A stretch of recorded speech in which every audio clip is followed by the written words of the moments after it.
सवाल कुछ पूछ रहा हूं, आप जवाब कुछ और दे रहे हैं और सिलेबस फिर चेंज करेंगे तो फिर मैं भी सिलेबस चेंज करने लगूंगा। फिर पैसे की बात आएगी तो सवाल पूछा जाएगा कि अभी पिछले दिनों एफआईआर किसके नाम पर दर्ज हुई है, टिकट के लिए पैसे मांगने के नाम पर किस पार्टी के नेता पर दर्ज हुई है। तो सर मत सिलेबस चेंज करिए भाई, मैं वहां पर भी आ रहा हूं। अरे भाई, ये तो ये जो पार्टी लोकतंत्र और संविधान खरीदती हो, जो एमएलए खरीदती हो, जो सरकारें खरीदती हो, उसका कहां हमारे से मुकाबला कर रहे हो। आज इनके सहयोगी भी परेशान है। बताइए कौन सा इनका सहयोगी है जो इनके बिना जीत सकता है। ऐसा क्या प्रधानमंत्री जी ने कर दिया, भाजपा ने कर दिया कि पहले से भी ज्यादा बड़ी वोटों से जीत रहे हैं। जब तक ये सिस्टम सेट करके रखेंगे कोई नहीं जीत सकता। मैं तो कह रहा हूं 27 का 29 की भी बात कर लो, इन्होंने सिस्टम हाईजैक कर लिया। रोहन गुप्ता बोलिए आप, मैं कुछ नहीं बोलूंगा, बोलिए आप जवाब दीजिए। ऐसा है, अगर इनको इतना भरोसा है तो चुनाव मत लड़िए ना। अगर आपको इतना भरोसा है तो आपके बचे खुचे वोटर भी आपको वोट नहीं करेंगे। आप जनता का पल समझ ही नहीं पा रहे हैं, आपको जनता का पल्स ही मालूम नहीं है, इसलिए आपको वोट चोरी लग रही है।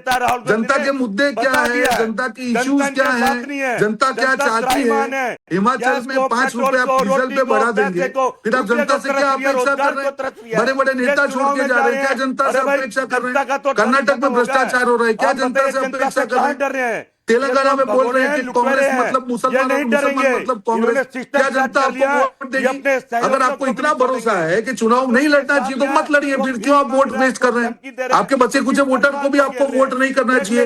राकेश जी, एक दिवालियापन हो गया है इश्यूज का। आज कांग्रेस पार्टी को, दरबारी कांग्रेस को ये मालूम नहीं है कि कौन से मुद्दे पे विरोध करना, कौन से मुद्दे पे जनता के पास जाना, कौन से मुद्दे पे सरकार का विरोध। जगदीश भाई सवाल ये था, सुनिए सर, आपने कहा करने लग जाते हैं। जगदीश भाई सवाल यह था कि जिस नेता का डर आपके पार्टी के राष्ट्रीय अध्यक्ष को है और जिसको लेकर वो इमरान मसूद को आगाह कर रहे हैं यूपी चुनाव के मद्देनजर, उसको लेकर क्या स्ट्रेटजी है भाई। ये 1 महीने पुरानी 12-13 फरवरी की तस्वीर है जो हमने आपको दिखाई। अरे भाई, मैं तो कहता हूं मेरा नेता जो डर की बात कर रहा है ना, पूरा हिंदुस्तान डरा इन लोगों से। कौन नहीं डरा बता दो इन लोगों से। ओवैसी से डरा हुआ है, एजेंसी बता दो। पूरा हिंदुस्तान असदुद्दीन ओवैसी से डरा हुआ है। इन्हीं के लोग डर पूरा हिंदुस्तान ओवैसी से डरा हुआ है। डर का माहौल बना दिया। अरे किसने डर का माहौल बना दिया? वो ओवैसी की बात कर रहे हैं, मल्लिकार्जुन खड़गे। आप किसकी बात कर रहे हैं? पूरा हिंदुस्तान आपकी शब्दों में ओवैसी से डरा हुआ है। ओवैसी वहां चुनाव क्यों नहीं लड़ते हैं जहां भारतीय जनता पार्टी की सरकार होती है? सत्ता होती है, ओवैसी चुनाव वहां क्यों नहीं लड़ते हैं? आप भी बता दीजिए। क्यों आप ज्यादा ओवैसी से डिबेट करते हैं? मैं बता रहा हूं, वहां चुनाव क्यों नहीं लड़ते हैं? यूपी में किसकी सरकार है? जहां भारतीय जनता पार्टी की सरकार है, ओवैसी को यूपी में किसकी सरकार है? ओवैसी को बिहार में किसकी सरकार है? यूपी में किसकी सरकार है? भाई बता रहा हूं जगदीश जी। मैं अरे आपने कहा ना जहां भी, अरे सुनिए बिहार में जगदीश भाई सुनिए, आपने कहा, अरे जगदीश भाई सुनिए, जगदीश भाई सुनिए, आपने कहा, अरे सुनिए भाई, ये भाषण प्लीज, ये किसी पार्टी का मंच नहीं है। आपने कहा जहां बीजेपी की सरकार वहां ओवैसी चुनाव क्यों नहीं लड़ते हैं? यूपी में किसकी सरकार है? बीजेपी की। बिहार में किसकी सरकार? एनडीए की सरकार। दोनों जगह ओवैसी ने चुनाव लड़ा कि नहीं लड़ा? महाराष्ट्र में जो भी सफलता मिली किसकी सरकार थी? भाई मुसलमान से मुसलमान को लड़ाने का काम। अब आप दूसरी जगह चले गए। नफीस बोलिए, आप कुछ कह रहे थे, बोलिए। राकेश पांडे जी, देखिए मैंने किसी के बीच में कोई बात नहीं बोली है, लेकिन एक बहुत महत्वपूर्ण बात इन्होंने उठाई है। सुनिए, कांग्रेस के प्रवक्ता जी सुनिए, इनके अंदर प्रॉब्लम क्या है ना, इनका फोकस मोदी नहीं है, इनका फोकस ओवैसी है। उदाहरण के तौर पर मैं आपको बता दूं, बिहार में इनके नेता राहुल गांधी जी ने, अखिलेश यादव ने, तेजस्वी यादव ने अपना पूरा फोकस सीमांचल में रखा जहां ईमान चुनाव लड़ रहे। पूरा बिहार इन्होंने बीजेपी के लिए थाली में परोस के दे दी। जहां तक बात बिटिन की ये लोग करते हैं, कांग्रेस को ईमान का एहसान मानना चाहिए। तेलंगाना में अगर असद साहब 7 सीट से ज्यादा लड़ जाते ना, तो आज बीजेपी की सरकार होती, कांग्रेस सरकार नहीं होती। इसीलिए कांग्रेस जो सीएम में असद साहब को खजूर खिलाते हुए फिरता है, उनकी इज्जत करता है। तो हमें मत सिखाइए कि कौन बी टीम कौन ए टीम है। आप पहले अपना प्रोपेगेंडा डिसाइड कीजिए कि आपका चुनाव लड़ने का मकसद क्या है। क्या आप मुस्लिम लीडरशिप के खिलाफ है या फिर आप मोदी के खिलाफ है? पहली बात। दूसरी बात, मुद्दे पर आते हैं, जेवर एयरपोर्ट पर। Sir please let me talk, मुझे बोलने दीजिए। आपने बहुत बोल लिया सर, आपने बहुत बोल लिया, जनता को आपने सुना दिया। मैंने 2 फैक्ट पर क्या बात बोली, आपको बुरा लग गया। सुनने की क्षमता रखिए सर, आप लोगों के अंदर ये प्रॉब्लम है। मैं सबकी सुनता हूं पर आपके अंदर क्षमता नहीं है। सच बात बोलिए, आपको बुरा लगता है। सर जेवर एयरपोर्ट की जहां अरे सीमांचल को कितना बर्बाद किया, जो आदमी रोज कितने सीमांचल को बर्बाद किया, सीमांचल को कितना बर्बाद किया, उसके लिए काम सीमांचल का डेवलपमेंट कितना छीना, बताइए जनता को। तेजस्वी यादव, लालू यादव, क्या हम पागल नहीं रहते हैं, क्या आपके गुलाम है, क्या आपको वोट देते रहेंगे, पहले बाप को सीएम बनाएंगे फिर बेटा को सीएम बनाएंगे, और हम अगर हक की बात करेंगे, स्कूल कॉलेज की बात करेंगे, हमें बीटिंग लाएंगे। कांग्रेस का गुलाम मुसलमान नहीं है, लोगों के सर पे जिसको करना है करो, हम नहीं है।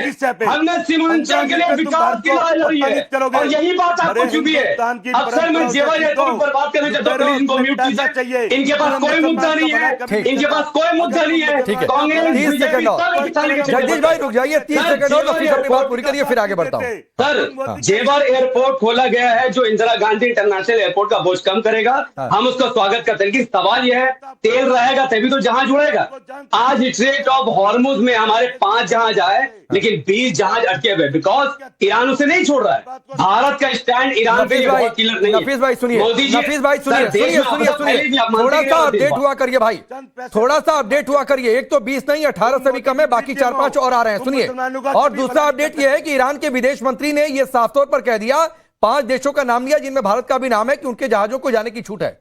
तो थोड़ा सा अपडेट हुआ करिए भाई, हमेशा एक ही लाइन रोज बोलने की जरूरत नहीं है। युद्ध का समय, हर पर परिस्थितियां बदलती हैं, और जो तेल संकट है उस पर किसी का कंट्रोल नहीं है, उसमें हम बेहतर रास्ता तलाशने की कोशिश कर रहे हैं। तो रुक जाइए, अभी मलूक नगर साहब आप कुछ कह रहे थे, इशारा कर रहे थे, बोलिए, फिर आगे बढ़िए। भारत की जनता के लिए वो काम किया, सरकार के लिए नहीं किया सर। उन्होंने मोदी जी का कोई नाम नहीं लिया। नहीं ठीक है, जनता है। पांडे साहब, कई बार ना जबान पे सरस्वती आती है। अभी जगदीश जी हमारे व्यक्तिगत बहुत अच्छे दोस्त थे, पर उन्होंने कह दिया कि 27 में भी यही जीतेंगे, 29 में भी यही जीतेंगे। कुछ ये कंट्रोल कर लेते हैं चीजों को, तो कंट्रोल कर लेते हैं। तो एक पूरा व्यवस्था है, पूरा देश है, पूरी कानूनी व्यवस्था, पूरा संवैधानिक ढांचा, पर इनके मुंह से निकल गया 27 भी ये हारेंगे यूपी में, 29 भी ये देश में हारेंगे। और जहां तक बात है ओवैसी साहब ने जब पाकिस्तान और हिंदुस्तान का युद्ध हुआ, तो पूरे वर्ल्ड में जाकर के पाकिस्तान के खिलाफ जो बयान दिए, वो सब जातियों में उनकी एक्सेप्टेंस हुई है। और कांग्रेसी ऐसे सवाल पूछते थे जो हमारे देश के खिलाफ जाए, हमारे देश की जनता के खिलाफ जाए, और ये इनकी चिड़न इनको ले बैठेगी सो कॉल्ड इंडिया गठबंधन की। और जो बात यूपी की है, ये समाजवादी के कंधे पे चढ़ के जीता है 6-7 MP। अरे इनका भाई, देश के बारे में भी MLA जीतने की स्थिति में नहीं थे, और यूपी में इनकी कोई हैसियत नहीं है। ठीक है, इसीलिए समाजवादियों से भी, और इसीलिए अब एमएच खान साहब, ठीक है, एमएच खान साहब,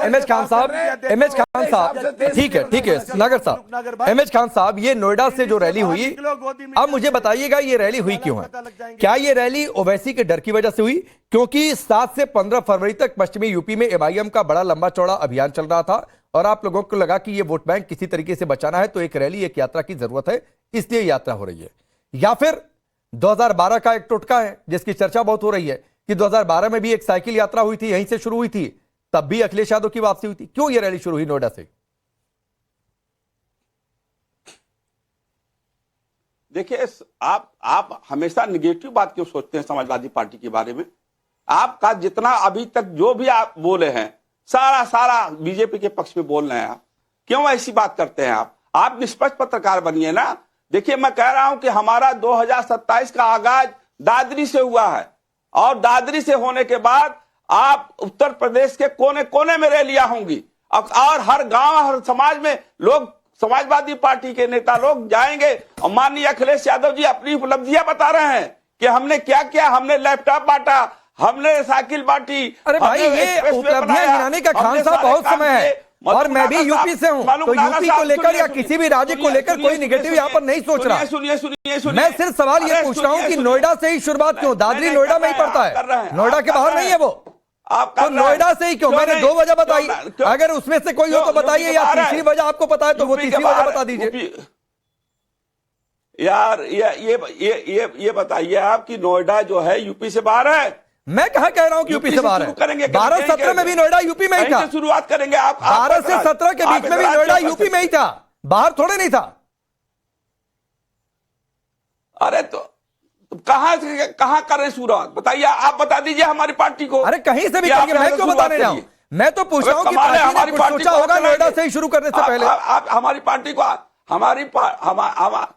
हमारी पार्टी को राय आप देंगे कि कहां से शुरुआत करें? ना मैं राय नहीं दूंगा सर, मैं सवाल पूछ हमारी पार्टी का जो जहां से शुरुआत करके आओ वहां से करना।